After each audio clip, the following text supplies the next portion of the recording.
ಎಲ್ಲರಿಗೂ ನಮಸ್ತೆ. ಇವತ್ತು ಊಟಕ್ಕೆ ದೀಗುಜೆ ಸಾಂಬಾರು ಮಾಡೋಣ ಅಂತ. ಇಷ್ಟು ಬೇಡ, ನನಗೆ ಅರ್ಧ ಸಾಕು. ಇದರ ಸಿಪ್ಪೆ ತೆಗೆದು ಹೋಳುಗಳನ್ನಾಗಿ ಮಾಡಿಟ್ಕೊಳ್ಳೋಣ. ಬನ್ನಿ. ಬಿಸಿಯಾಗಿದೆ, ಎಣ್ಣೆ ಹಾಕ್ತಾ ಇದ್ದೇನೆ. ಮಸಾಲೆ ಹುರಿಯುವ.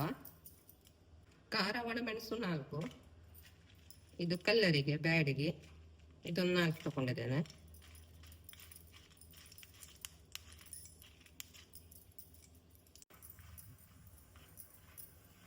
ಆಗಿದೆ ಇದು.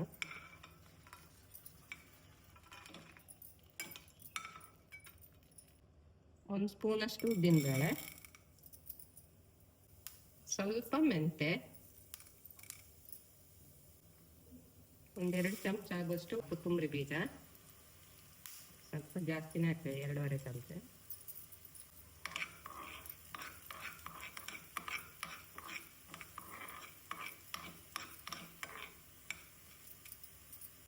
ಜೀರಿಗೆ ಸ್ವಲ್ಪ,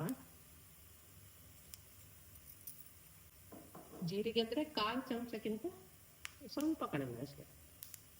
ಇಂಗು 1 ಕಡಿ ಕಾಯಿ ತಗೊಂಡಿದ್ದೇನೆ, ಅದಕ್ಕಿಂತ ಸ್ವಲ್ಪ ಕಡಿಮೆ ಇದೆ.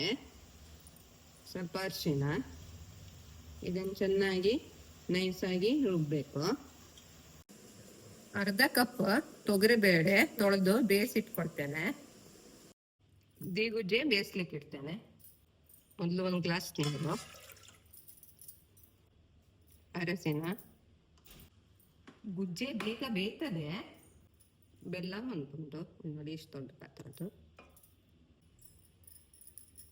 ಹುಣಸೆ ರಸ,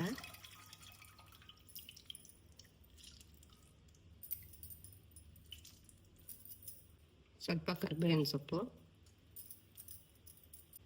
ಕಟ್ ಮಾಡಿಟ್ಟ ಗುಜ್ಜೆ ಹಾಕ್ತಾ ಇದ್ದೇನೆ. ದೀಗುಜ್ಜೆ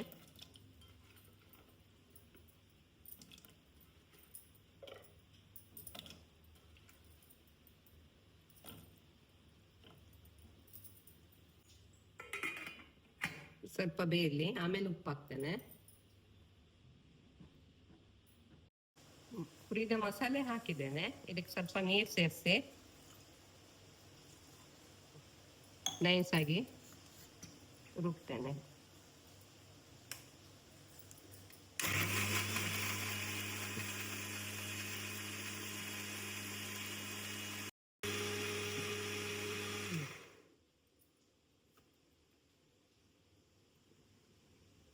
ನೈಸ್ ಆಗಿದೆ.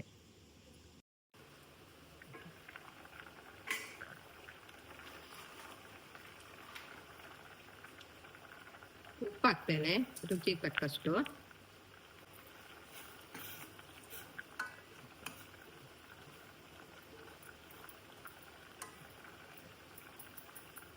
ಇನ್ನೂ ಸ್ವಲ್ಪ ಬೇಯಲಿಕ್ಕಿದೆ.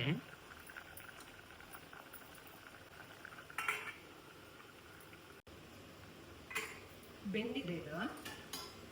ಬೇಳೆ ಹಾಕ್ತೇನೆ, ಬೇಯಿಸಿಟ್ಟ ಬೇಳೆ.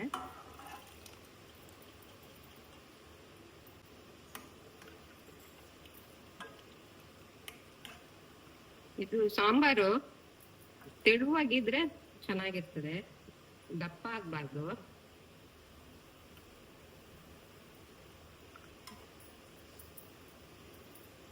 ಒಂದು ಕುದಿ ಬರಲಿ.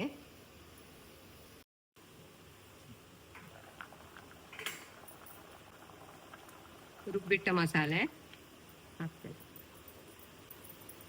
ಸ್ವಲ್ಪ ನೀರು ಸೇರಿಸುವ.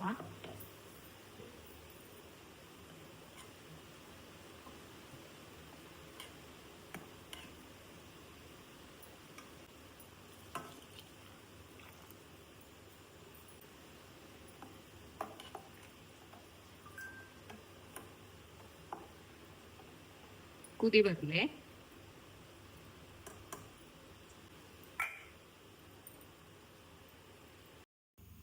ಆಗಿದೆ ಇದು.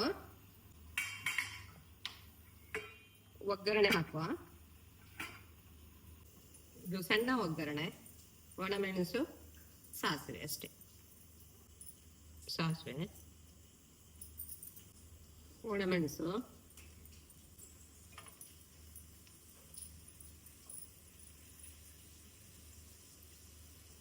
ಬಿಸಿ ಅನ್ನ ಸಂಗಡ ದಿಗುಜೆ ಸಾಂಬಾರ್ ತುಂಬ ಚೆನ್ನಾಗಿರ್ತದೆ. ಅದು ಉಪ್ಪಿನಕಾಯಿ ಮತ್ತೆ ಪಲ್ಯ ಎಲ್ಲ ಬೇಕಂದಿಲ್ಲ, ಅಪ್ಪಿ ಮಾಡಿ ಉಪ್ಪಿನಕಾಯಿ ಇದ್ರೂ ಚೆನ್ನಾಗಿರ್ತದೆ, ಅಥವಾ ಕರಂಡೆ ಉಪ್ಪಿನಕಾಯಿ ಸಹ ಚೆನ್ನಾಗಿರ್ತದೆ.